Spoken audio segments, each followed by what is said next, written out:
sistema penitenciário como um todo ele é muito complexo, pela essa superlotação, pela questão de cada estado ter a sua dimensão.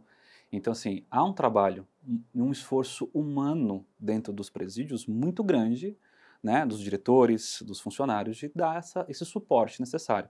A gente tem que distinguir uma coisa muito importante aqui, Vitor, que a gente tem, primeiro, que nós temos os manicômios judiciários e nós temos os presídios. Então, quando você vai identificar um sujeito como esse, e se ele foi identificado como contumaz e que ele não entendeu a pena, e que a pena de fato não vai fazer sentido nenhum para ele, que ele tem um desvio comportamental importante para ir para um manicômio, ele não tem uma pena, ele tem, na verdade, uma medida de segurança.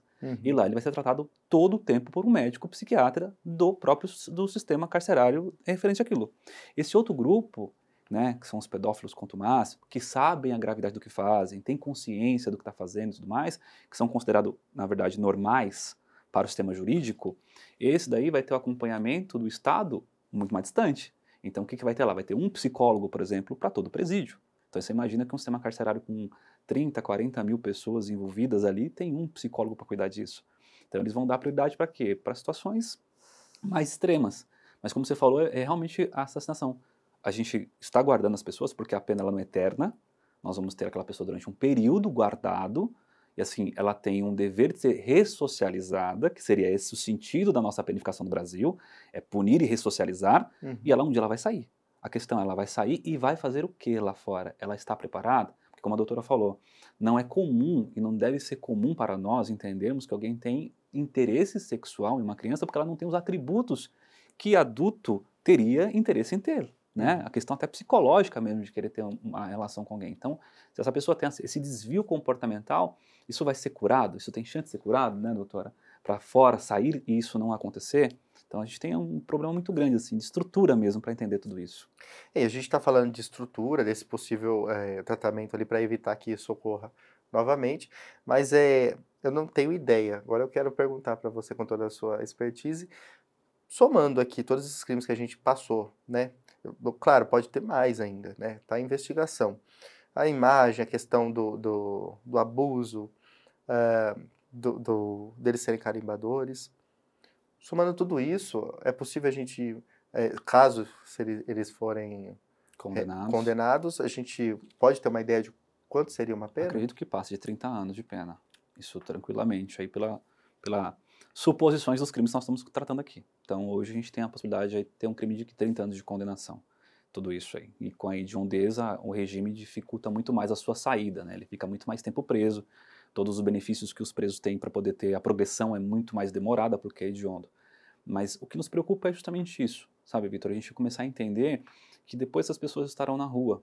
Como que nós vamos fazer? É de fato entender psicologicamente que isso tem cura, não tem cura, isso realmente tem uma ressocialização, não tem? Porque ficou 30 anos, mas mesmo que tenha os 30 anos fechado, uma hora sai. Nós temos o exemplo aí do bandido Mônico do Parque, que está agora a cara do gol para sair, Uhum. né? Porque já passou o período. A gente pensa que não vai passar os 30 anos, mas uma hora passa, né? E uma hora está aí. E eu acho que traz também uma insegurança, né? Você vê que a delegada, ela fala que tem muita coisa ainda para investigar, possivelmente uma rede ali, uma organização criminosa. E isso assusta as pessoas, né? Saber que isso existe. A gente ouve falar, mas quando isso se concretiza numa cidade, num local, sai da boca de uma autoridade, é porque realmente o assunto está sério ali. Sim, muito. E é interessante uma coisa importante entender.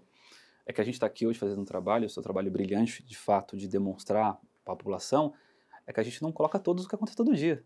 Né? Então Uhum. a população tem a dimensão do tamanho disso, que acontece diariamente nas nossas cidades. Sim, as cidades são recheadas e bombardeadas todos os dias, as delegacias, com informações de pedofilia.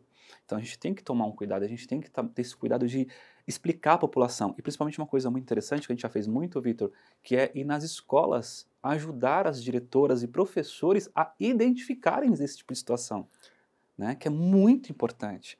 Eu já fiz um trabalho assim, e voluntário mesmo, de ir em todas as escolas que me convidavam para falar para as professoras qual que é o comportamento, porque você tem que ter uma conversa lúdica com as crianças, né? Aí, olha a dificuldade dela conseguir identificar numa conversa, do explicar que passar a mão no corpinho não pode, isso não pode, como é que a gente conversa isso? E os professores, porque grandes casos são descobertos dentro da escola. A criança confia numa professora, confia na diretora e vai lá e fala do fato. Eu já acompanhei situações que a criança fez uma carta para a professora, Contando o que ela estava contando passando. que beijou a boca dela, que tocou nela, e que ela não gostou, e ela não teve coragem de falar isso para o pai e para a mãe, porque era muito próximo familiar, mas contou para a diretora e para a professora. Então, assim, as escolas também têm que ter esse cuidado, a gente tem que começar a preparar os nossos professores para identificar essa situação. E aí é um trabalho bem forte da psicologia, né, doutora? Eu acho que aí também tem um trabalho de prevenção, né? Não só de pós-venção, mas de prevenção que precisa começar nas famílias também. Por exemplo, essa coisa de dar um selinho no filho, dar um selinho na filha, né? Até que ponto isso pode favorecer que uma criança ache normal que um tio ou um avô venha e dê um beijo, né? Então tem certos cuidados que eu acho que os pais, os cuidadores primários precisam ter também.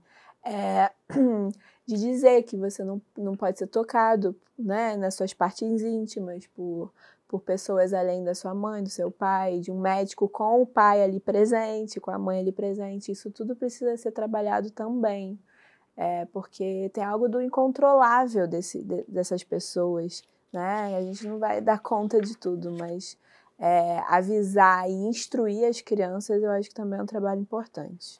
Esses dias teve um vídeo até que chamou a atenção da Tata Werneck contando de um abuso que ela teve, e aí o pessoal, mas agora que você decidiu falar isso e tal, e as pessoas descredibilizando a vivência, a história que ela passou ali.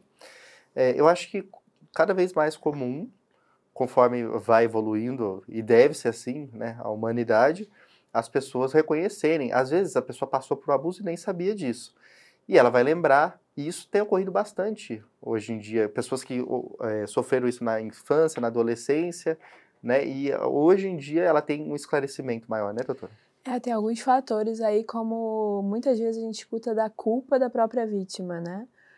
Por que eu deixei fazer isso comigo? Às vezes pode aparecer um prazer junto na situação. Então, isso tudo não é fácil de ser falado, elaborado, reconhecido. Então, é um absurdo a gente tentar julgar o outro por demorar para falar, né? Cada um tem um tempo subjetivo para poder elaborar uma situação tão traumática como essa. Então, a pessoa ela ainda pode se sentir culpada, porque em algum determinado momento, se ela sentiu ali um prazer, ela não sente que a culpa foi só da outra pessoa, que ela teria...